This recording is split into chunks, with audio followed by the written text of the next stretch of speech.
যে মানুষটার উপস্থিতি একদিন বিরক্ত লাগতো, যাকে ছাড়া একদিনে চলবে না, সেটা তখন বুঝি যখন সেই মানুষটা আর পাশে থাকে না। হ্যালো এভরিওয়ান, আসসালামু আলাইকুম। কেমন আছো সবাই? আশা করছি যে যেখান থেকে আজকের ভিডিও দেখছো সবাই ভালো আছো। আলহামদুলিল্লাহ, আমিও খুব ভালো আছি। মারুফাস কিচেন ব্লগে সবাইকে স্বাগত জানিয়ে আজকের ব্লগ শুরু করছি। আজকে ভিডিওর শুরুতেই কয়েকটা কথা বলি। আমি রেগুলার মেনটেন করতে পারছি না বন্ধুরা। খুবই তো আমার নিজের খুব খারাপ লাগছে। কারণ এইভাবে কোনো কি এটার মনে হয় কাজ করে না আমার মতো করে আর কি। আমার সত্যি কথা বলতে আমি একদম সময় হয়ে উঠছে না যে আমি একদিন ছাড়া যে ভিডিওগুলো দিতাম সেটাও করে উঠতে পারছি না। আর তোমাদেরকে যারা আমার ইনস্টাগ্রামে আছো তারা অনেকটাই জানো। আর যারা আমার শর্ট ভিডিও গুলো ফলো করো ইউটিউবে তারাও বুঝতে পারছো যে আমার শাশুড়ি মা এখানে শিফট হয়েছেন। আমরা যেখানে থাকি আমরা শিবপুরে আর কি। শাশুড়ি মাও শিফট হয়েছেন। তো ওনার শিফট হওয়াতে আর কি ওনার দেখাশোনা ওনাদের খেয়াল রাখাটা আমাকে এখন করতে হচ্ছে। আর যেহেতু আমার ছোট দেওর আর কি, ও এখন আসেনি, ও চেন্নাইয়ে থাকে। তো ও চেন্নাইয়ে থাকে না, ও এখানেই শিফট হয়েছিল, কিন্তু কাজের ক্ষেত্রে একটু গেছে কয়েকদিনের জন্য। তো ও যেহেতু নেই সেই জন্য আমাদেরকে দেখাশোনাটা করতে হচ্ছে। আর আমাদের ফ্ল্যাটে যেহেতু লিফট নেই আমরা এখানে এনে রাখতেও পারছি না, বা মাকে আর আব্বাজিকে। তো সেই জন্য আর কি ওনাদের জন্য অন্য জায়গায় ব্যবস্থা করা হয়েছে। তো সেটাও আমি তোমাদের সঙ্গে শেয়ার করেছি, তোমরা যারা আমার ভিডিও ফলো করো বা দেখো জানো। তো সেই জন্য আর কি আমি একটু এমন ব্যস্ততার মধ্যে পড়ে গেছি যে আমি ভিডিওটা এডিটিংও করার সময় পাচ্ছি না, আর ভয়েস দিতেও সময় পাচ্ছি না। যেহেতু আমাকে আলাদা করে ভয়েস দিতে হয় তবু এডিটিং করার একটু সময় পাচ্ছি, কিন্তু ভয়েস দেওয়ার সময়টা একদম হয়ে উঠছে না বন্ধুরা। খুবই দুঃখিত। তো যাই হোক, এই চেষ্টা করছি তবু অনেক কষ্ট করে তোমাদের মাঝে এই ব্লগগুলো শেয়ার করার। আশা করছি তোমরা পাশে থাকবে বন্ধুরা, একটু সাপোর্ট করবে। এটা রোজার আগের ব্লগ বন্ধুরা, যেহেতু আজকে ভয়েস দিচ্ছি আমি। আজকে হচ্ছে তোমার বৃহস্পতিবার। আজকে ভয়েস দিচ্ছি, আজ থেকে অলরেডি রোজা শুরু হয়ে গেছে, প্রথম রোজা। সবাইকে জানাই রমজান মোবারক, রমাদান মোবারক বন্ধুরা। সবাই ভালো করে রোজা কাটাও, সুন্দর করে রোজা রাখো, নামাজ পড়ো, ইবাদত করো। আর সিমরার পাপা বললো যে রোজা যেহেতু পড়ে যাবে একটু বিরিয়ানি বানিয়ে খাইয়ে দাও। তো আমি এটা রবিবারে বানিয়েছিলাম, যেদিনকে মায়েরা এসেছিল ওই দিনকেই বিরিয়ানিটা বানিয়েছিলাম সকালে দুপুরে আর কি। তো আজকে আমি বিরিয়ানি বানাচ্ছি। তো চলো, তোমাদের সঙ্গে কিছু কথাও শেয়ার করি। তো এখন আমি বিরিয়ানির মানে হাঁড়িটা রেডি করছি, একটার পর একটা স্তর সাজাচ্ছি আর কি। এরকম করে যদি মানুষের জীবনটাকে সুন্দর করে সাজানো যেত, কতই না আমরা সুখী হতাম সবাই বলো। যাকে দেখবে সহ্য করতে পারবে না, যাকে যার কথা তোমার সহ্য হবে না, যাকে তুমি দেখতে পারবে না, একটা সময় এমন এসে মানুষের দোরগোড়ায় খাড়া করে দেয় যে সে ছাড়া আর তার চলে না। বিরিয়ানির স্বাদ যেমন সময় দিলে সুন্দর হয়, সেরকম কিন্তু মানুষেরও মূল্য তেমনই।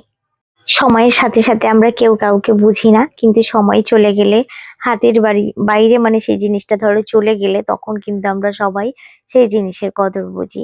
এটা আমাদের সব মানুষের ক্ষেত্রেই কিন্তু এই মানে ধারণাগুলো আছে বা এইগুলো ঘটে থাকে। তো দেখো এখানে আমার বিরিয়ানি কিন্তু একদম সমস্ত কিছু স্তরে স্তরে সুন্দর করে সাজিয়ে একদম দিয়ে দিলাম। আর এটা করছি আমি আজকে মাটন বিরিয়ানি। তো চলো, এটা দেখো আমি এখানে দমে দিয়ে দিয়েছিলাম।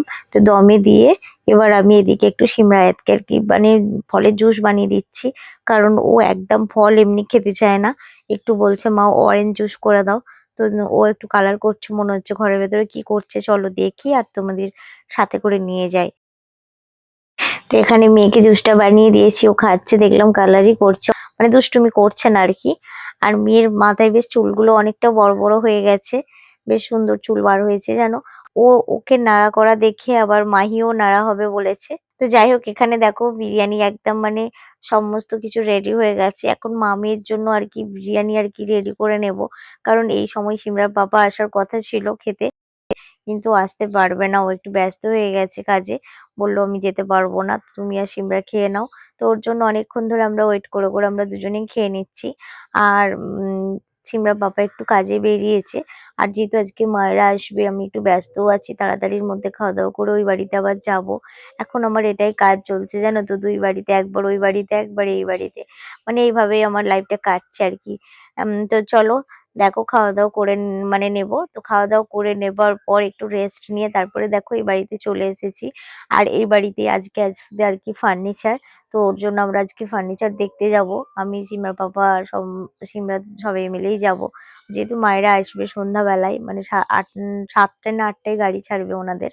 তো ওনারা আসবে একদম সন্ধ্যাবেলায়।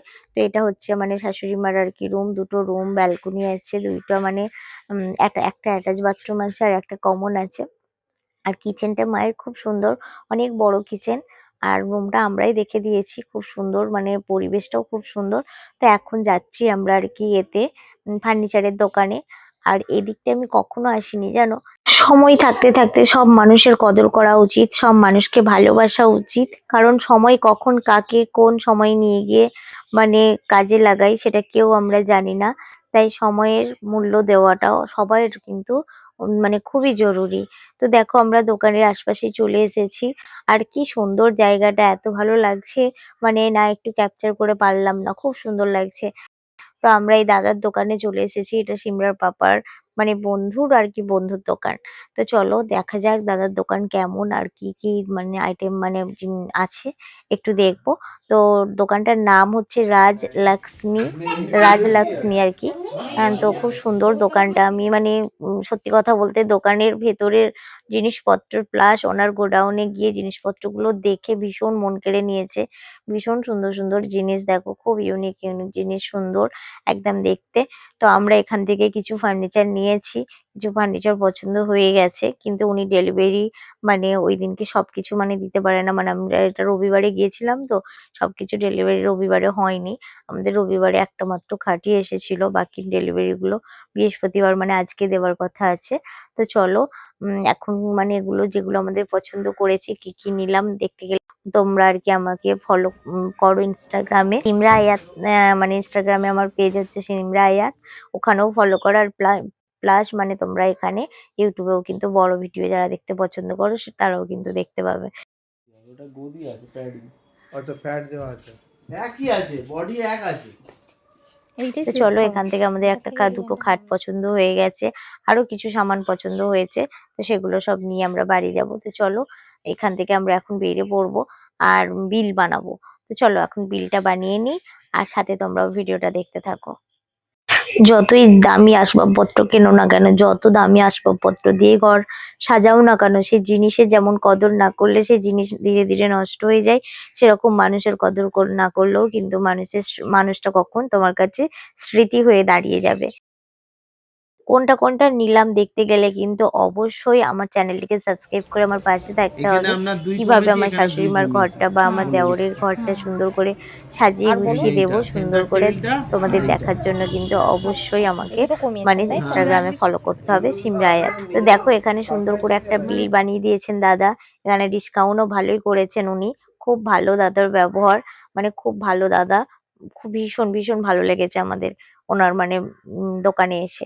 তো এখন আমি শাশুড়ি মার ঘরবাড়িতে একবার একবার না দুদিন মোছামুছি করে গেছি, কিন্তু তা সত্ত্বেও আজকে দেখছি একটু ধুলো ধুলো লাগছে। যেহেতু জিনিসপত্রগুলো আসবে আর একবার সুন্দর করে মুছে দিচ্ছি। মা আসবেন আব্বাজি আসবেন, সেই জন্য আবার একবার ভালো করে সুন্দর করে মুছে। আর যেহেতু মায়েরা আসবেন, মায়ের একটু পায়ে ব্যথা, আব্বাজিও মানে নিচে ঘুমাতে পারবেন না, তাই আমরা যত তাড়াতাড়ি পারছি বেডটাকে রেডি করে একদম বিছানাপত্র করে সুন্দর করে রেখে দেবো, যাতে ওনাদের আসার পর কোনো অসুবিধা না হয়।